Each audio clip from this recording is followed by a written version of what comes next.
Welcome to This Explainer.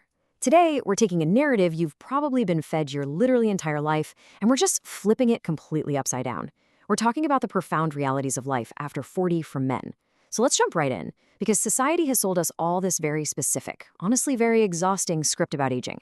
But as we look at the source material today, you'll see how this framework just tears that script to pieces.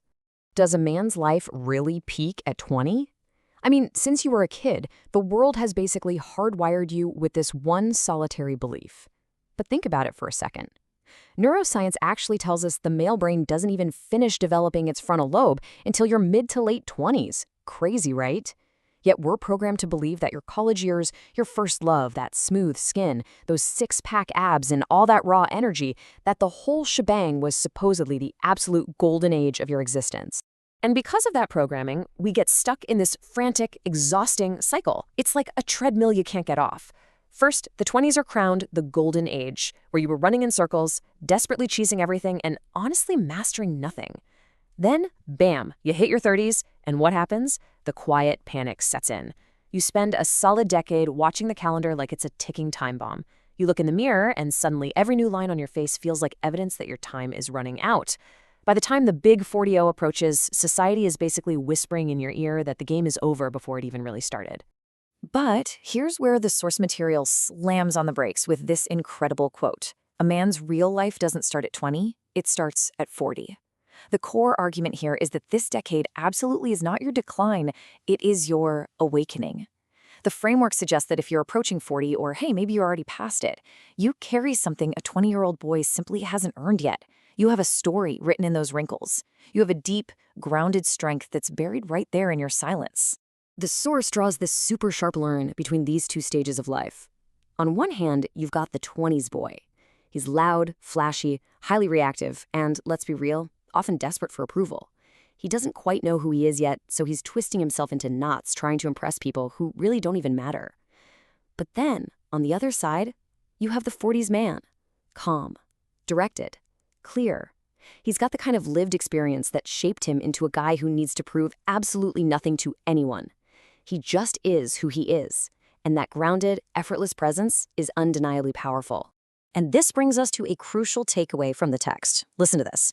Age doesn't attract people. Mindset, energy, and presence do. By the time a lot of men hit 40, they might be doom-scrolling social media, feeling completely left behind, or even getting a little jealous of the younger guys. But this framework throws that whole idea out the window. It suggests attraction was actually never about age. It's always been about the mental energy you project. It's your ability to just stay completely grounded when everyone else around you is losing their minds. When you stop chasing and you stop trying to convince people, everything naturally starts gravitating towards you. This actually perfectly illustrates a massive redefinition of true masculinity. The source material defines masculinity not as being the loudest chest-beating guy in the room, but as self-trust and the absolute mastery of your emotions.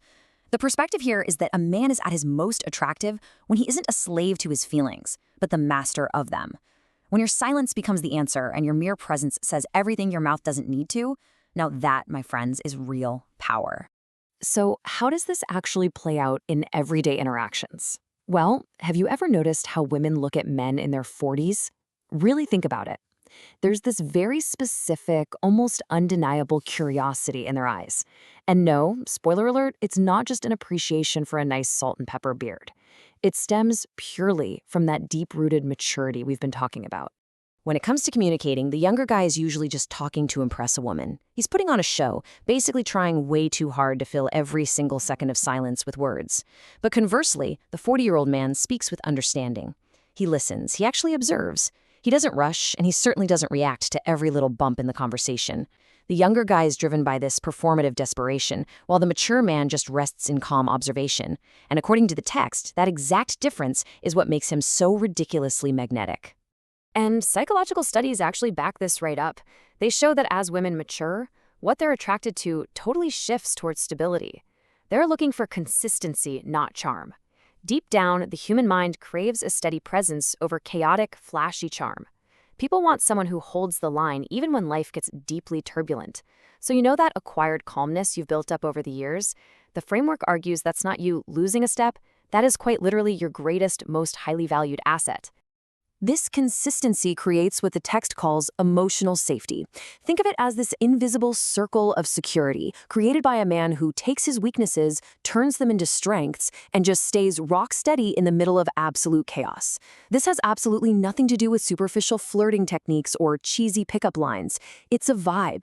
It's an energy. It's an environment you create that instantly separates you from every other guy out there, making the people around you feel incredibly emotionally secure.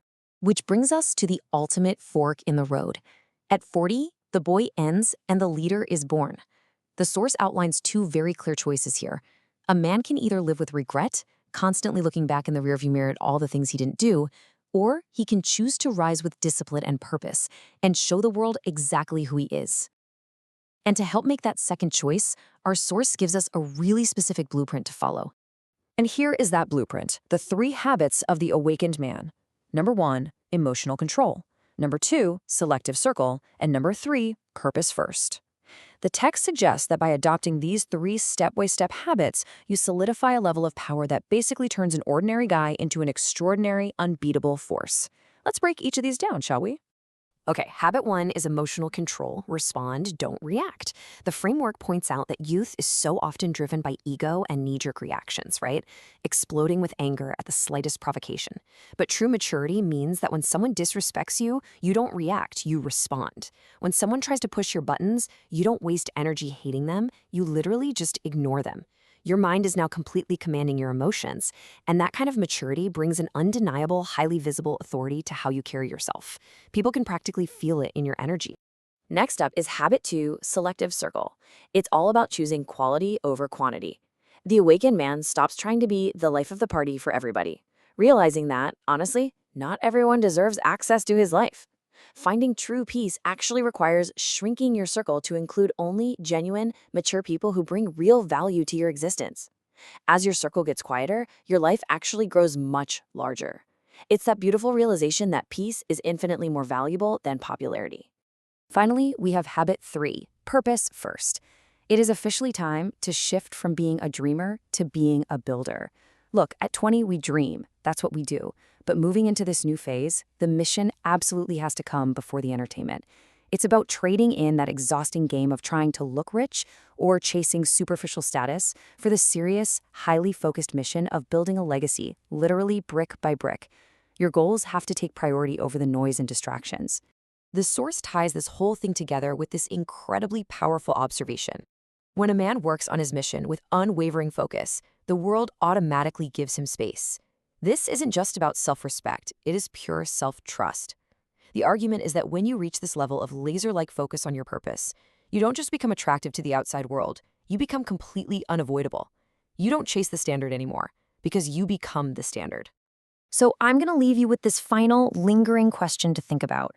Will you just hand over the steering wheel of your life, or will you step up and become the master of your own power? The framework we've explored today strongly suggests that your 40s are absolutely not the end of the line.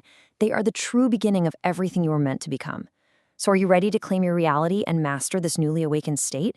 Thanks for joining me on this explainer today, and keep building your path.